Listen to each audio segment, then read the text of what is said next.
Welcome to YouTube channel. ಇನ್ನೊಂದ್ಸರಿ ಎಲ್ಲರೂ ಏನೋ ಸಬ್ಸ್ಕ್ರೈಬ್ ಮಾಡಿಲ್ಲ ಅಂದರೆ ಈ ಚಾನಲ್ ಸಬ್ಸ್ಕ್ರೈಬ್ ಮಾಡಿ. ಜಾಸ್ತಿ ದಿವಸ ಆದಮೇಲೆ ಒಂದು 2 ವೀಕ್ಸ್ ಆಗಿದೆ ಎಕ್ಸಾಮ್ ಆದಮೇಲೆ ಬರ್ತಿದ್ದೀನಿ. ರಿಸಲ್ಟ್ಸ್ ಬಂದಿದೆ, ಎಲ್ಲರದು ಚೆನ್ನಾಗಿ ಬಂದಿದೆ ಅಂದ್ಕೊಳ್ತೀನಿ. ರಿಸಲ್ಟ್ಸ್ ಜಾಸ್ತಿ ಜನ ಟೇಕಿಂಗ್ ಸಬ್ಜೆಕ್ಟ್ಸಲ್ಲಿ ಫೇಲ್ ಆಗಿದ್ದೀರಾ. ಪರವಾಗಿಲ್ಲ, ಆರಾಮಾಗಿ ಕ್ಲಿಯರ್ ಮಾಡಿ, ಏನು ಟೆನ್ಷನ್ ಬೇಡ ಆಯಿತಾ. ಟೇಕಿಂಗ್ ಸಬ್ಜೆಕ್ಟ್ಸಲ್ಲಿ ಫೇಲ್ ಆಗಿದ್ದಾರೆ ಎಲ್ಲರೂ, ಪಾಪ ಜಾಸ್ತಿ ಜನ. ಏನು ಟೆನ್ಷನ್ ಮಾಡೋದು ಬೇಡ, ಫೇಲ್ ಆಗಿ ಪಾಸ್ ಆಗ್ತೀರಾ ಬಿಡಿ, ಏನಿಲ್ಲ. Welcome to YouTube channel. ಈ ವಿಡಿಯೋದಲ್ಲಿ ರಿವ್ಯಾಲ್ಯೂಯೇಷನ್ ಹಾಕ್ಬೇಕಾ ಬೇಡವಾ ಅಂತ, ಮತ್ತೆ ನೆಕ್ಸ್ಟು ಯಾವ ಸಬ್ಜೆಕ್ಟ್ಸ್ ಏನು ಹೆಂಗಿರುತ್ತೆ ಅಂತ ನೋಡೋಣ ಈ ವಿಡಿಯೋದಲ್ಲಿ ಆಯ್ತಾ. ನಿಮ್ಗೆ ಏನೋ ಡೌಟ್ ಇದ್ರೆ ಫಸ್ಟ್ ಕೇಳಿ, ಡೌಟು ಕಮೆಂಟ್ ಮಾಡಿ ಹಾಕ್ತೀನಿ ಆಯ್ತಾ. ಇವು ಟೆಲಿಗ್ರಾಮಲ್ಲಿ ಡೌಟ್ ಕೇಳ್ತಿದ್ದಾರೆ, ಪರ್ಸ್ನಲ್ ಆಗಿ ಮೆಸೇಜ್ ಮಾಡಿ.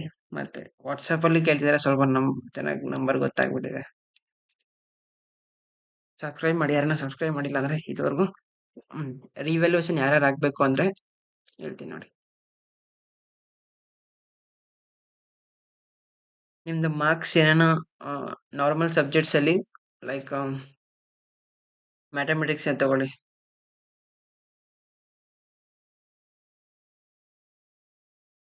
ಇದು ಮ್ಯಾಥಮೆಟಿಕ್ಸ್ ತ್ರಿಬಲ್, ಇದು ಸೆಕೆಂಡ್ ಸೆಮಿಸ್ಟರ್ ಅದು ಬಿಡಿ. ಮ್ಯಾಥಮೆಟಿಕ್ಸಲ್ಲಿ ನಿಮಗೆ ಒಂದು 15 ಮೇಲೆ ಇರಬೇಕು ನಿಮಗೆ. 15 ಮೇಲೆ ಇದ್ದರೆ ಯಾವುದೇ ಸಬ್ಜೆಕ್ಟ್ ಆಗಲಿ ರಿವ್ಯಾಲ್ಯೂಷನ್ಗೆ ಹಾಕ್ಬಿಡಿ ಆಯಿತಾ. 15 ಕೆಳಗಡೆ ಇದ್ದರೂ ನೀವು ಬರ್ತಿದ್ದೀರ ಪಕ್ಕ ಕಾನ್ಫಿಡೆನ್ಸ್ ಇದೆ ಅಂದರೆ ಹಾಕಿ ಆಯಿತಾ. 15+ ನೋಡಿ, 15+ ಇದ್ರೆ 15+ ಇದ್ರೆ ನೀವು ರಿವ್ಯಾಲ್ಯೂಷನ್ ಅಪ್ಲೈ ಮಾಡಿಬಿಡಿ, ಸುಮ್ಮನೆ ಕಣ್ಣು ಮುಚ್ಕೊಂಡು. ಯಾಕಂದ್ರೆ ಅವ್ರು ಬೇಕು ಅಂತಲೇ ಫೇಲ್ ಮಾಡ್ತಾರೆ ವಿ ಟಿ ಅವರು, ದುಡ್ಡುಗೋಸ್ಕರ ಆಯಿತಾ. ಹಂಗೆ ಹೇಳ್ತಾರೆ, ನನಗೂ ಗೊತ್ತಿಲ್ಲ ಕರೆಕ್ಟಾಗಿ. ನಂದು ಆಗಿದೆ ಇದೇ ಥರ. ನಂದು 9 ಬಂದಿತ್ತು ಫಿಸಿಕ್ಸ್, ತ್ರಿಬಲ್ ಸ್ಟ್ರೀಮು. 9 ಬಂದಿತ್ತು ಒಂದೇ ಸರಿ. 19 ಬಂತು ಒಂದೇ ಸರಿ ರಿವ್ಯಾಲ್ಯೂಷನ್ ಹಾಕಿದಾಗ. ಅವಾಗ ಗೊತ್ತಾಯ್ತು ಇವ್ರ ಆಟ ಹೆಂಗೆ ಅಂತ. ರಿವ್ಯಾಲ್ಯೂಷನ್ ಹಾಕಿ, ನೀವು ಪಕ್ಕ ಬರ್ತಿದ್ದೀರಾ ಅಂದರೆ ರಿವ್ಯಾಲ್ಯೂಷನ್ ಹಾಕಿ ಪಕ್ಕ ಪಾಸ್ ಆಗ್ತೀರಾ, ಟೆನ್ಷನ್ ಬೇಕಾಗಿಲ್ಲ. ಜಾಸ್ತಿ ಬರ್ದಿರಬೇಕು ರಿವ್ಯಾಲ್ಯೂಷನ್ ಹಾಕಬೇಕು ಅಂದರೆ. ಜಾಸ್ತಿ ಬರ್ದಿದ್ರೆ ಹಾಕಿ. ಮತ್ತೆ ಒಂದು 40 ಮಾರ್ಕ್ಸಿಗೆ ಬರ್ದಿದ್ದೀರಿ ಅಂದರೆ ಸುಮ್ಮನೆ ಹಾಕಕ್ಕೆ ಹೋಗ್ಬಿಡಿ, ರಿವ್ಯಾಲ್ಯೂಷನ್ ಎಲ್ಲ ಹಾಕ್ಬೇಕು ಹೋಗ್ಬಿಡಿ. ನೀವು ಪಕ್ಕ 40 ಮಾರ್ಕ್ಸ್ ಬರ್ದಿದ್ರೆ ಪಕ್ಕ ಆನ್ಸರ್ಸ್ ಇತ್ತು ಅಂದ್ರೆ ಅವರೇ ಪಾಸ್ ಮಾಡಿರ್ತಾರೆ. ನೀವು ಆನ್ಸರ್ಸು ಹೌದು ಇಲ್ಲ ಅಂತಿದ್ರೆ ಹಾಕಕ್ಕೆ ಹೋಗ್ಬೇಡಿ, ಸುಮ್ಮನೆ ವೇಸ್ಟ್ ಆಫ್ ಟೈಮು, ದುಡ್ಡು ವೇಸ್ಟ್ ಆಗುತ್ತೆ ಸುಮ್ಮನೆ.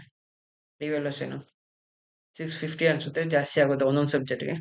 15 ಮೇಲೆ ಇದ್ದವರು ಎಕ್ಸ್ಟರ್ನಲಲ್ಲಿ 15 ಮೇಲೆ ಇದ್ದವ್ರು ಸುಮ್ಮನೆ ಅಪ್ಲೈ ಮಾಡಿಬಿಡಿ, ಅದೇ ಕಣ್ಣು ಮುಚ್ಕೊಂಡು ಅಪ್ಲೈ ಮಾಡಿಬಿಡಿ. ನಿಮ್ಮದು ಮಾರ್ಕ್ಸ್ ಕಡಿಮೆ ಇದ್ರೂ ಕೂಡ ಅವ್ರು ಪಾಸ್ ಮಾಡಿಬಿಡ್ತಾರೆ. 630 ರೂಪೀಸ್ ಕಟ್ತಿದ್ದೀರಾ ಏನೋ, 650 ಅನ್ಸುತ್ತೆ ಕಟ್ತಿದ್ದೀರಾ, ಮಾಡಿಬಿಡ್ತಾರೆ ಅವರು. ನೀವು ಬರ್ದಿದ್ದೀರಾ ಅಂತ ಪಕ್ಕ ಬರ್ದಿದ್ದೀನಿ ಅನ್ನೋರು 5 ಇದ್ರೆ ಕೂಡ ಅಪ್ಲೈ ಮಾಡಿ ಆಯಿತಾ. 5 ಇದ್ರೆ ಕೂಡ ಅಪ್ಲೈ ಮಾಡಿ. ಜಾಸ್ತಿ ಪೇಜ್ ತುಂಬಿಸಿರ್ಬೇಕು ನೀವು. ತುಂಬಿಸಿರೋರು ಅಪ್ಲೈ ಮಾಡಿ, ಕಣ್ಣು ಮುಚ್ಕೊಂಡು ಬಂದೇ ಬರುತ್ತೆ. ಹಾಗೆ ಆಗುತ್ತೆ ಸಬ್ಜೆಕ್ಟು. ಅಂದರೆ ಹೆಂಗೆ ಅಂದರೆ ಸಬ್ಜೆಕ್ಟ್ ಕಾನ್ಸೆಪ್ಟ್ ಗೊತ್ತಿದ್ದು ಅದ್ರ ಮೇಲೆ ಬರ್ದಿರ್ಬೇಕು ನೀವು. ಯಾವುದಾದ್ರು ಬರೀಬಿಡಿ. ನಾನು ಯಾರ್ದೋ ಶೀಟ್ ನೋಡಿದೆ, ಮೆಕ್ಯಾನಿಕಲ್ ಅಂದರೆ ಏನು ಅಂತ, ಮೆಕ್ಯಾನಿಕಲ್ ಈಸ್ ವೆಲ್ಡಿಂಗ್ ಅಂತ ಬರ್ದಿದ್ದಾರೆ. ಅದಕ್ಕೆಲ್ಲ ಮಾರ್ಕ್ಸ್ ಎಲ್ಲ ಕೊಡಲ್ಲ. ಮೆಕ್ಯಾನಿಕಲ್ ಅದೊಂದು ನಿಮಗೆ ಹಾಕ್ತೀನಿ ನೋಡಿ, ವಿಡಿಯೋದಲ್ಲಿ ಹಾಕ್ತೀನಿ. ಕಾಮಿಡಿ ಆನ್ಸರ್ಸ್ ಎಲ್ಲ ಬರ್ದಿಕ್ಕಿದ್ರು, ಆ ಥರ ಎಲ್ಲ ಬರೆದ್ರೆ ಕೊಡಲ್ಲ. ಸಬ್ಜೆಕ್ಟ್ ರಿಲೇಟೆಡ್ ಬರ್ದಿದ್ರೆ ಕೊಡ್ತಾರೆ ಮಾರ್ಕ್ಸ್ ಆಯಿತಾ. 15 ಮೇಲೆ ಇರೋರು ಮತ್ತೆ ನೀವು ಪಕ್ಕ ಆನ್ಸರ್ಸ್ ಬರ್ದಿದ್ದೀನಿ, ನಾವು ಒಂದು 80 ಅಲ್ಲಿವರೆಗೂ ಬರ್ದಿದ್ದೀವಿ, ಆದ್ರೂ ಬೇಕು ಅಂತ ಫೇಲ್ ಮಾಡಿದ್ದಾರೆ ಅಂದರೆ ರಿವ್ಯಾಲ್ಯೂಷನ್ ಹಾಕ್ಬಿಟ್ಟು ಬಂದೇ ಬರುತ್ತೆ, ಟೆನ್ಷನ್ ಬೇಡ. ಟೇಕಿಂಗ್ ಸಬ್ಜೆಕ್ಟ್ ಯಾರು ಫೇಲ್ ಆಗಿದ್ದೀರಾ ಅವ್ರು ನೀವೇನು ಮಾಡೋಕ್ಕಾಗಲ್ಲ. ನೀವು ಸುಮ್ಮನೆ ನೆಕ್ಸ್ಟ್ ಸೆಮ್ ಮೇಕಪ್ ಎಕ್ಸಾಮ್ ಇರುತ್ತಲ್ಲ, ಮೇಕಪ್ ಎಕ್ಸಾಮಲ್ಲಿ ಸುಮ್ಮನೆ ಅಟೆಂಡ್ ಆಗಿಬಿಟ್ಟು ಬರೆದ್ಬಿಡಿ ಆಯಿತಾ. ನೀವು ಸೆಕೆಂಡ್ ಸೆಮ್ಮು ಬರಿತೀರ ನೋಡು, ಅವಾಗೇ ಇರುತ್ತೆ ಈ ಸಬ್ಜೆಕ್ಟ್ ಜೊತೆ ಕಂಟಿನ್ಯೂಸ್ ಸೈಮಲ್ಟೇನಿಯಸ್ಲಿ ಇರುತ್ತೆ ಸಬ್ಜೆಕ್ಟ್ಸ್, ಅದು ಕೂಡ ಅವಾಗ ಬರೀರಿ. ಫಸ್ಟಿಂದ ಓದೋಕ್ಕೆ ಟ್ರೈ ಮಾಡಿ ಆಯಿತಾ. ಯಾಕಂದರೆ ಪೇಪರ್ ಜಾಸ್ತಿ ಡಿಫಿಕಲ್ಟ್ ಬರುತ್ತೆ ನಿಮಗೆ. ಮೇಕಪ್ ಎಕ್ಸಾಮ್ ಜಾಸ್ತಿ ಡಿಫಿಕಲ್ಟ್ ಇರುತ್ತೆ, ಸುಮ್ಮನೆ ಓದೋಕ್ಕೆ ಟ್ರೈ ಮಾಡಿ ಇವಾಗಿಂದಾನೆ ಆಯಿತಾ. 15 ಮೇಲೆ ಇರೋರು ಹಾಕಿ, ಮತ್ತೆ ಪಕ್ಕ ಬರ್ದಿದ್ದೀವಿ ಅನ್ನೋರು 9 ಇದ್ರು ಕೂಡ ಹಾಕಿ, ಅದೇ ಟೆನ್ಷನ್. ನಾನು 9 ಇದ್ದಿದ್ದು 19 ಕೊಟ್ಟರು ಒಂದೇ ಸರಿ ರಿವ್ಯಾಲ್ಯೂಷನ್ ಹಾಕಿದಾಗ. ಬೇಕಾದ್ರೆ ಪ್ರೂಫ್ ಒಂದು ಕಮೆಂಟ್ ಮಾಡಿ, ಟೆಲಿಗ್ರಾಮಲ್ಲಿ ಹಾಕ್ಬಿಡ್ತೀನಿ. ಟೆಲಿಗ್ರಾಮ್ ಲಿಂಕು ಅಂತಿದ್ರೆ ಅದು ಹಾಕ್ಬಿಡ್ತೀನಿ ಇವಾಗ ಕೆಳಗಡೆ ಕಮೆಂಟಲ್ಲೇ, ಡಿಸ್ಕ್ರಿಪ್ಷನಲ್ಲಿ. ಸಾರಿ, ಇವಾಗ ಸೆಕೆಂಡ್ ಸೆಮ್ ಹೋಗೋಣ. ಸೆಕೆಂಡ್ ಸೆಮಿಸ್ಟರ್ ಯಾವ ಸಬ್ಜೆಕ್ಟ್ಸ್ ಇರೋದು ನೋಡೋಣ. ಮ್ಯಾಥಮೆಟಿಕ್ಸು, ಇದೊಂದು ಡೆಡ್ ಈಸಿ ಸಬ್ಜೆಕ್ಟ್ಸು. ನಾವು ಒಂದು ಏಯ್ತ್ ಅನ್ಕೊತೀನಿ. ಏಯ್ತಲ್ಲಿ ಏನಿದೆಯೋ ಅದು ಆ ಥರ ಬರುತ್ತೆ, ಏನಿಲ್ಲ. ಕೆ ಸ್ಕ್ವೇರು ಆ ಥರ ಬರುತ್ತಲ್ಲ, ಆ ಥರ ಬರುತ್ತೆ. ಈಸಿ ಇದೆ ಅದು, ಸುಮ್ಮನೆ ಟಾಪಿಕ್ಸ್ ಮರ್ತೋಗ್ಬಿಟ್ಟಿದ್ದೀನಿ, ಹೇಳೋಕ್ಕಾಗ್ತಿಲ್ಲ. ಮತ್ತು ಫಿಸಿಕ್ಸ್ ಒಂದು 5 ಥಿಯರಮ್ಸ್ ಇದೆ. ಸಾರಿ ಡಿರೈವೇಶನ್ ಇಂದ 5 ಡಿರೈವೇಶನ್ ಸಿಂಪಲ್ ಆರಾಮಾಗಿ ಓದ್ಬೋದು. ಆಯ್ತಾ. ಬೇಸಿಕ್ ಎಲೆಕ್ಟ್ರಾನಿಕ್ಸ್ ಟಫೆಸ್ಟ್ ಸಬ್ಜೆಕ್ಟ್ ನೋಡಿ. ನೀವೇನ ಗೊತ್ತಿಲ್ಲ ಅಂದವ್ರು ನಿಜ ಫೇಲ್ ಆಗ್ಬಿಡ್ತೀರಾ. ಬೇಸಿಕ್ ಎಲೆಕ್ಟ್ರಾನಿಕ್ ಟಫ್ ಇದೆ ಸಬ್ಜೆಕ್ಟ್, ನಿಮ್ಗೆ ಆನ್ಸರ್ ಹುಡ್ಕಕ್ಕೆ ಆಗಲ್ಲ. ನೀವು ಆದ್ರೂ ಪಾಸ್ ಆದ್ರೆ ನಾನು ಇದೀನಿ, ವಿಡಿಯೋಸ್ ಹಾಕ್ತೀನಿ ಬಿಡಿ. ಈಸಿಯಾಗಿ ಆಗುತ್ತೆ.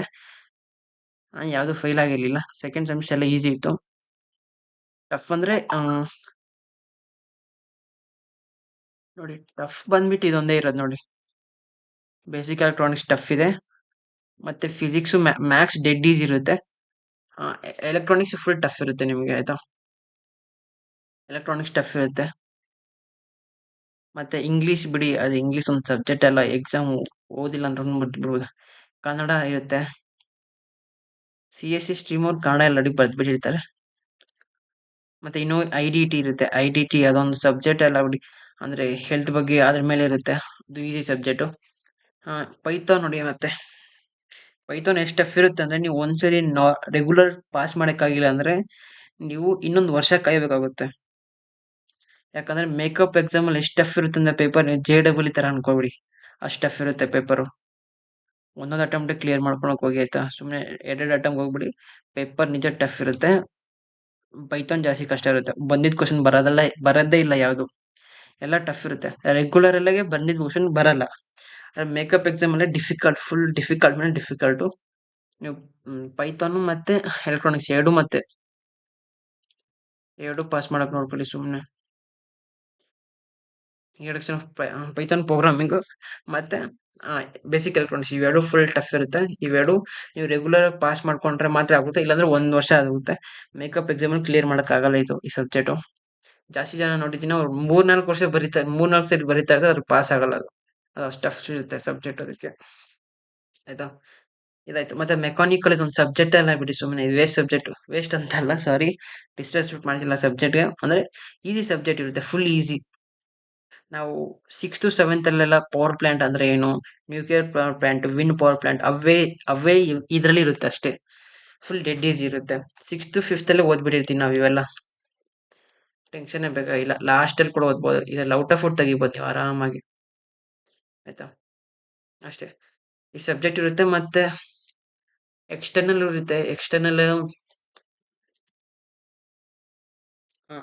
ಎಕ್ಸ್ಟರ್ನಲ್ ಬಂದ್ಬಿಟ್ಟು ಫಿಸಿಕ್ಸ್ ಸೈಕಲ್ ಆದ್ರೆ, ನೀವು ಸಿ ಸೈಕಲ್ ಇದ್ದವ್ರು ಫಿಸಿಕ್ಸ್ ಸೈಕಲ್ ಬರುತ್ತೆ. ಫಿಸಿಕ್ಸ್ ಸೈಕಲ್ ಫಿಸಿಕ್ಸ್ ಇರುತ್ತೆ, ಎಕ್ಸ್ಟರ್ನಲ್ ಇರುತ್ತೆ. ಫಿಸಿಕ್ಸ್ ಒಂದೇ ಇರುತ್ತೆ external.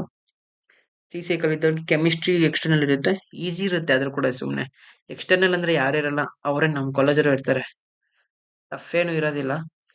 P cycle full dead easy ಇರುತ್ತೆ, ಟೆನ್ಷನ್ ಪಡೋದ ಬೇಕಾಗಿಲ್ಲ. ವಿಡಿಯೋಸ್ ಹಾಕ್ತೀನಿ ನಿಮಗೆ.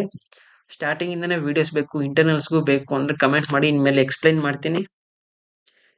ಕ್ವಶನ್ ವಿತ್ ಆನ್ಸರ್ ಮಾಡಿ ಎಕ್ಸ್ಪ್ಲೈನ್ ಮಾಡ್ತೀನಿ. ಆಯ್ತಾ.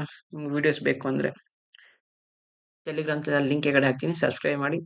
ನಿಮ್ ರಿಸಲ್ಟ್ಸ್ ಎಷ್ಟು ಬಂದಿದೆ ಅಂತ ಹಾಕಿ, CGP ಹೆಂಗ್ ಕ್ಯಾಲ್ಕುಲೇಟ್ ಮಾಡೋದು ಅಂತ ವಿಡಿಯೋ ಬೇಕಾದ್ರೆ ಕಮೆಂಟ್ ಮಾಡಿ. ಆಯ್ತಾ. ಅದು ಕೂಡ ಹಾಕ್ತೀನಿ. ಲಿಂಕ್ ಅಂತ ಕೇಳ್ತಿದ್ರೆ ಲಿಂಕ್ ಹಾಕ್ತಿದ್ದೀನಿ ನೋಡಿ ನಿಮ್ಗೋಸ್ಕರ. ಅಷ್ಟೇ. ವಿಡಿಯೋಸ್ ಸಬ್ಸ್ಕ್ರೈಬ್ ಯಾರು ಮಾಡಿಲ್ಲ ನೋಡಿ, ಅವ್ರು ಸಬ್ಸ್ಕ್ರೈಬ್ ಮಾಡ್ಕೊಳ್ಳಿ. ಸಬ್ಸ್ಕ್ರೈಬ್ ಮಾಡಿ, ಕಮೆಂಟ್ ಮಾಡಿ, ಏನು ನಿಮ್ಗೆ ಡೌಟ್ಸ್ ಇದೆ ಈ ವಿಡಿಯೋ ಮಾಡೋದು ಫಸ್ಟ್, ನಿಮ್ಗೆ ಡೌಟ್ಸ್ ಏನಿದೆ ಅಂತ ಅಷ್ಟೇ. ಆಯ್ತಾ. Thank you. ಫಾರ್ 412 ಸಬ್ಸ್ಕ್ರೈಬರ್ಸ್ ಅಂತಿದೆ. 412 ಸಬ್ಸ್ಕ್ರೈಬರ್ಸ್. ಥ್ಯಾಂಕ್ ಯು ನಿಮ್ಗೆಲ್ಲರಿಗೂ. ಬೇರೆಯವ್ರು ಯಾರು ಮಾಡಿಲ್ಲ, ನಿಮಗೂ ಥ್ಯಾಂಕ್ ಯು. ವಿಡಿಯೋ ನೋಡೋಗ್ತಿದ್ದೀರಾ, ಥ್ಯಾಂಕ್ ಯು. ಸಬ್ಸ್ಕ್ರೈಬ್ ಮಾಡಿ ಲಾಸ್ಟಲ್ಲಿ.